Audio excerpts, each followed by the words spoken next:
lockdown orders. Our customers are going to be driving in here to the parking lot. Can you guys please move out of the way? A Toronto restaurant owner going against COVID-19 restrictions, ultimately forced to shut down after a day of controversy. Plus, it's a lot to keep up with, and I'm making a to-do list every single day that just seems never ending. University students and faculty members speak out on the difficulties of online learning during the pandemic, what a new survey has found. And the province begins rolling out rapid testing for COVID-19. How quickly can they produce results, and where the kits will be headed first?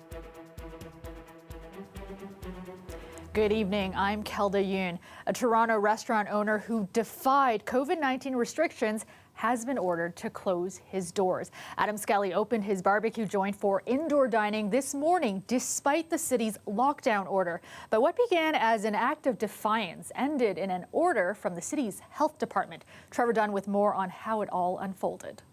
Our customers are going to be driving in here to the parking lot. Can you guys please move out of the way? That's about all Adam Skelly would say to the camera crews gathered outside of his restaurant this morning, shooing them out of his busy parking lot. Hello, Adamson barbecue fans. But yesterday, the restaurant owner had plenty to say in an Instagram post announcing he would be opening for indoor dining. Against provincial orders at 11 o'clock. And right on schedule, the customers arrived this morning, seated indoors for their meals, no masks required. Outside, anti-lockdown protesters dined on the media attention. For many of the customers here, lunch was more about making a political statement. If someone wants to wear a mask, all the power to you. But if I don't, then I should be respected for that as well. Respect for eating indoors, in a crowd, without a mask on, in a pandemic. She won't get it from this neighbor who lost her sister-in-law to COVID-19. It hurts me to the core. This bothers me today because this is my neighborhood. We're a red zone. We're supposed to be closed for a certain reason. Who does this guy think he is? Toronto police and city bylaw officers arrived at the restaurant about a half an hour after it opened. They entered, they spoke to the owner, but then they left without shutting the restaurant down. Obviously, by the sheer number of people that are here right now, right, we don't have the ability to go in and physically remove everyone at this point, and it would be unsafe to do so. Shortly after that, Premier Doug Ford was sympathetic towards the owner of the restaurant, explaining why it should be treated differently than other gatherings police are cracking down on. When it comes to private parties, you know, that's a different ball of wax there. But I just want the guy to shut down. I'm not going to get up here and start pounding a small business owner when the guy's holding on by his fingernails.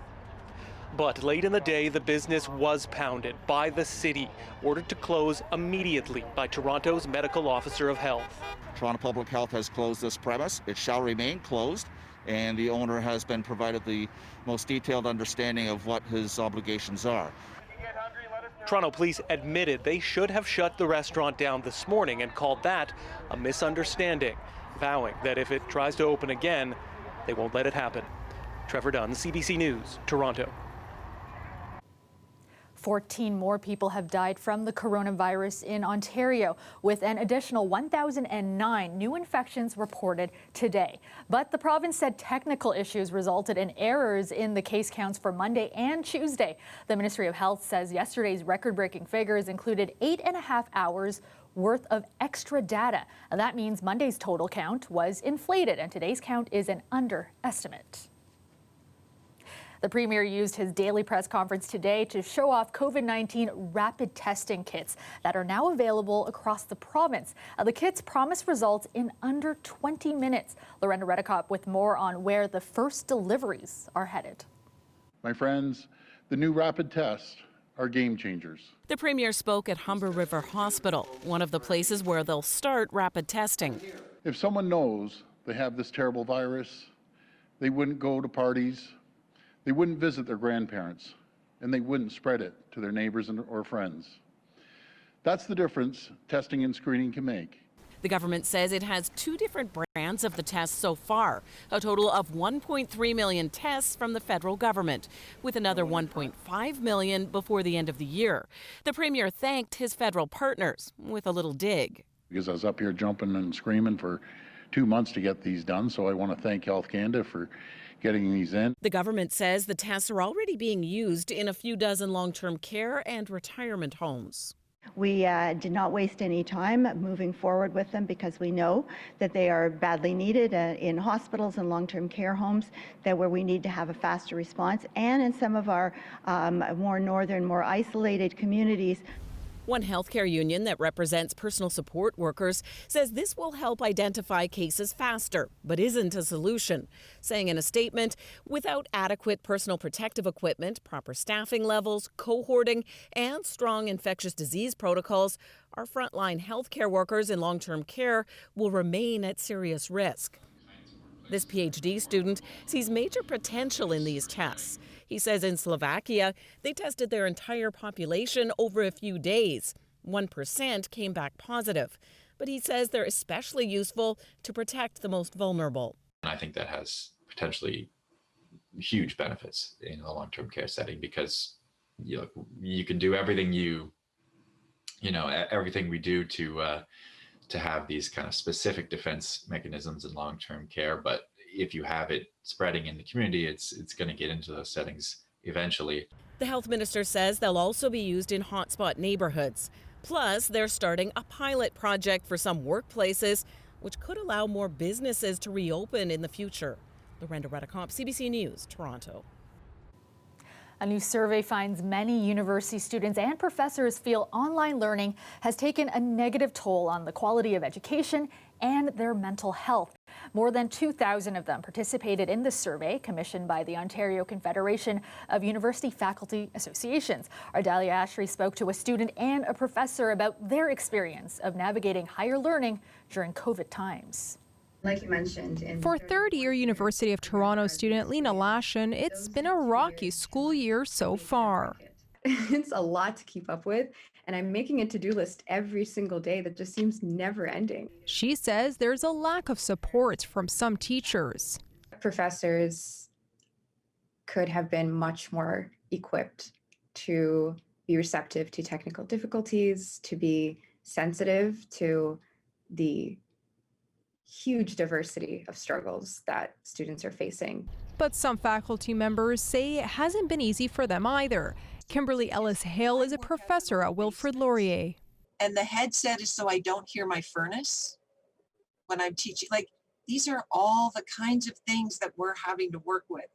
According to the survey, 62% of students and 76% of faculty and academic librarians say online learning has had a negative impact on education quality. A tremendous responsibility right now. I've got over 200 students that I got to get through this term, and I got to get them through it in one piece. Lashin says the lack of tutorials is impacting her quality of education and finances. So vital in keeping students engaged in course material. So now all we have is like watching separate videos online and then tuning into a 2-hour lecture of the professor talking about the readings. I could have been employed. I could have been a TA this year. The president of the Ontario Confederation of University Faculty Associations say remote learning has no doubt had a negative impact. It all comes back to funding, and which has not been provided by the government, and the university don't need to make sure to provide more support. Lashin's social media was recently flooded with messages from fellow university students sharing similar experiences. But for now, she's taking it one day at a time and finding ways to deal with the stress. Trying to dedicate like a very certain time frame, very specific time frame, solely for just meditation and yoga. Dalia Ashry, CBC News, Toronto. The Ministry of Labour is investigating the circumstances of a crane collapse yesterday. It happened along Eglinton at a crosstown LRT construction site. We heard today a sinkhole may be to blame. The crane was being used yesterday to lift loads at the site, and apparently some water did appear and the sinkhole opened up and the crane sunk into the sinkhole. The crane was removed from the hole today by another bigger crane. The construction equipment will be examined by the Ministry of Labour. Luckily, no one was seriously injured. The crane operator managed to escape by jumping out of the cab. Construction, though, was halted at the Mount Pleasant station site today while the crane was hoisted out of the ground. The actual tunnel infrastructure underneath the site isn't believed to have sustained any damage. And the engineer who signed off on a Radiohead concert stage that later collapsed and killed a drum technician has been found guilty of professional misconduct. A committee with Professional Engineers Ontario says Dominic Cuglieri did not notice several errors and omissions in design drawings for the outdoor stage. The stage collapsed at the June 2012 concert, killing technician Scott Johnson and injuring 3 others. The committee also found Cuglieri didn't examine the trusses holding heavy lighting equipment and also failed to realize those trusses were incorrectly connected to the beams. Cuglieri agreed with the findings at a hearing last week and has apologized for his actions. The head of Beck Taxi is unhappy with the city. The company says Toronto has been relying on its taxi drivers to pick up people who may be COVID positive and transport them between testing and isolation centers. Natalie Nanowski reports. Beck says it's getting direct calls from the city asking its drivers to pick up people from assessment centers like these and transport them to isolation centers. The company says that if taxi drivers do want to pick someone up from the hospital by queuing in line, they are allowed to do that. They know that there is an extra risk, and there is a driver there right now doing just that. However, I did speak with one driver earlier today, and he told me he doesn't like going to hospitals. It is fair if he picks someone up off the street and he has to take them over to the ER. He does realize that is the luck of the draw. However, he doesn't agree with being asked to transport someone because he says he's not trained to do so. Even when people call 911 now, the ambulance people, they show up fully equipped, fully covered. The city wants us knowingly take the risk without any protection. And the company agrees. It says that it has been approached by the city since the start of the pandemic, asking for drivers to come forward. The company says that it has offered up a few solutions, telling the city that it could pay some drivers extra danger pay, have a designated team of drivers that will transport people to and fro, and provide these drivers with some sort of personal protective gear. But the company says it hasn't heard back from the city, so at this point, it's telling the city to use its own vehicles. This is kind of a city issue, that they have giant vehicles, whether it's TTC buses that aren't in operation or Wheel-Trans buses. We know that Wheel-Trans is not being used at its full capacity. That these are vehicles operated also by people who are hired by the city, vehicles that are larger and that would provide them with more protection. In a statement, the city says it does use its own contractors to take people to voluntary isolation centers. But after hours, it relies on taxis who can refuse to drive someone. Still, Beck Taxi says its drivers should be getting danger pay. Natalie Nanowski, CBC News, Toronto. And we're getting usually over 50% respondents saying, I've got weeks left, not months.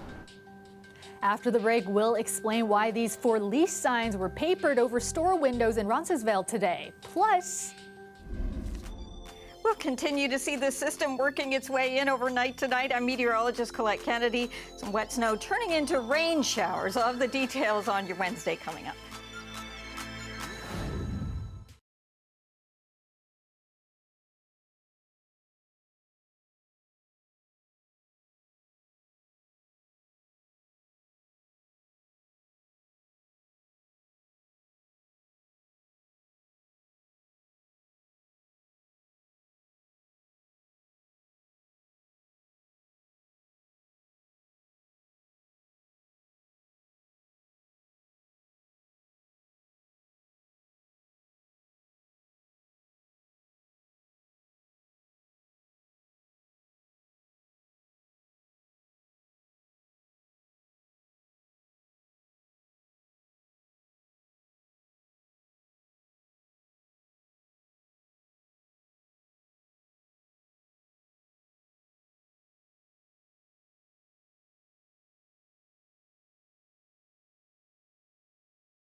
Community organizers are searching for a new home for a community fridge in Parkdale after the city shut it down. It was used as a hub for anyone to drop off or take food as needed, a way for the community to support each other during the pandemic.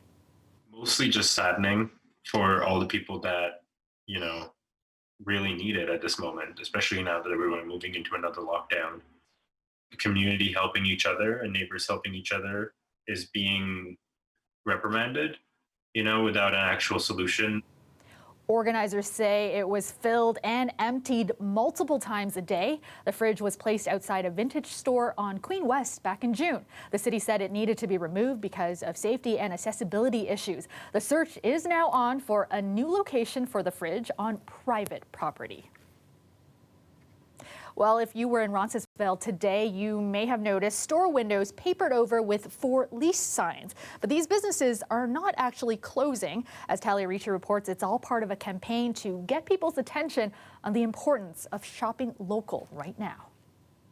The year is 2021, and these businesses along Queen West didn't make it. We were totally worried. Some of our favorite places like Kennel Cafe, we saw that on their windows this morning, and we thought that they were gone. That was the whole point of the Roncesvalles Not for Lease campaign, to paint a picture of what the future could look like if local shops aren't supported during these trying days of the pandemic. We're asking our stores every month about, okay, how are things looking for you? How long can you last? And we're getting usually over 50% respondents saying, I've got weeks left, not months. The BIA says the community has shown a lot of support, but still around half a dozen shops in Roncesvalles have already shut down and others are in limbo. The owner of this tea shop says while she's been able to adapt and remain open, she worries for her neighbors deemed non-essential as shops are closed once again during the citywide lockdown. I think the fear is that the energy of the neighborhood will change and that the community aspect of having a high street like this will impact the just the feeling of the neighborhood. Even though these signs are hung up in Roncesvalles, those behind the campaign hope that this encourages people to shop local wherever they are. We feel like it's a crisis that's happening across the city. That we have communities where this is unfortunately becoming the reality. People that live here, they employ people that live here, and they need the support of the government, and they also need the support of the local community. The city says it's doing everything it can to help local businesses by promoting them, offering virtual support and grants. It says an extensive report that includes strategies to support the retail sector will be brought to a committee in 2021. But for now, businesses hope holiday shoppers don't forget them. It's so much easier just to order on Amazon, but once you come and you see these people, you look into their in their livelihoods and everything, it's definitely just the right thing to do for sure. They've bought all of their inventory, and I think most people, are ready to adapt and implement new systems. Talia Ricci, CBC News, Toronto. And if you can't work because of the pandemic, we put together a guide on how to access emergency government funds. You can find it at cbc.ca/Toronto.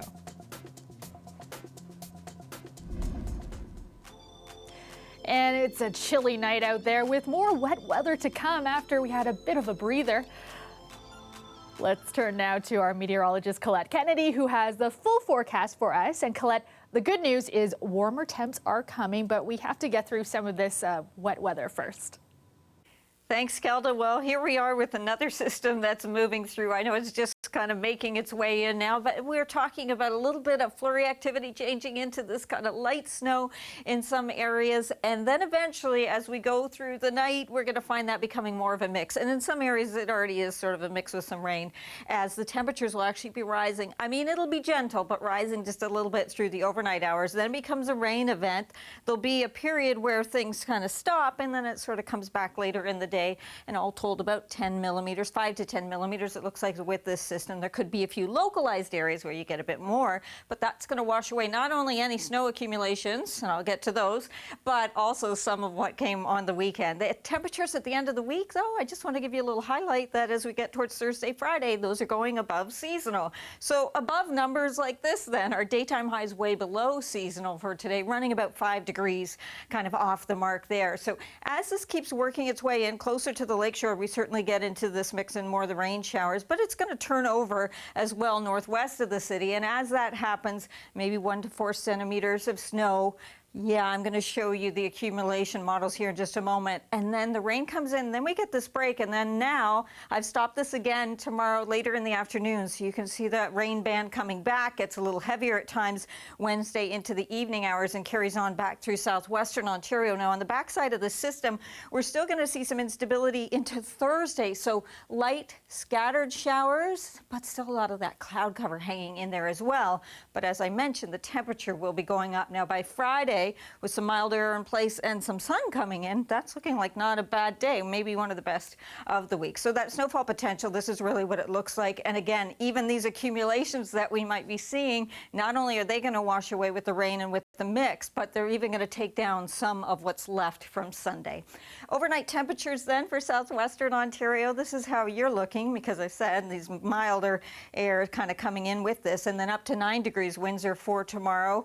Soggy though. And then overnight tonight around the Golden Horseshoe, we'll carry on with this mix and see how the temperatures just kind of around freezing or just rising up a little bit, getting closer towards 2-3 degrees as we get into tomorrow morning. And then your afternoon temperatures around 5 degrees, but they'll likely come up another degree or two as we go into tomorrow evening. So we may find that our overnight low isn't really an overnight low on Wednesday night into Thursday. I'm anticipating, you see it right here, it's actually going to be warmer than what we'll have into the afternoon hours on Wednesday. So then 6 degrees, this is what I mean, 10 on Thursday by the milder air, and then Friday, why that might be the day to catch for some outdoor activity, Kelda. I'll keep that in mind. Thanks so much, Colette. The weather is brought to you by Trane, the most reliable heating and cooling brand. We test, so it runs. It's hard to stop a train. CBC Toronto's Sounds of the Season is different this year. You gave generously last year to our annual charity drive for the Daily Bread Food Bank in support of local food banks. The need is greater than ever this year. Normally at this time of the year, we would invite you down to the CBC Broadcasting Centre. And although public health guidelines due to COVID-19 mean that's not going to be possible this year, CBC Toronto is still here for you throughout the month on television and on radio and online. We'll have special programming featuring musical artists, CBC personalities, and other special guests. We want to share stories about how people across the GTA continue to support each other at a time of so much food insecurity. Happy holidays and stay safe.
The 2021 Grammy nominations are out, and for many music fans, there is one glaring omission. The Weeknd was shut out of the awards, even though his album After Hours was one of the biggest hits of the last year. Meantime, a few other high-profile Canadians did get the nod. We'll start with Best New Artist. Kaytranada and Megan Thee Stallion. That's one of 3 nominations for Montreal music producer Kaytranada. Drake also got 3, and Justin Bieber scored 4 nominations. As well, Alanis Morissette is part of the team up for Best Musical Theater Album for the Broadway production of Jagged Little Pill. The Grammys will be handed out in Los Angeles on January 31st. Jagged Little Pill, still one of my favorites. And that's our show for you tonight. Thanks so much for watching. Dwight Drummond has your next local newscast tomorrow at 6. I will see you back here tomorrow night at 11. Have a great night, everyone.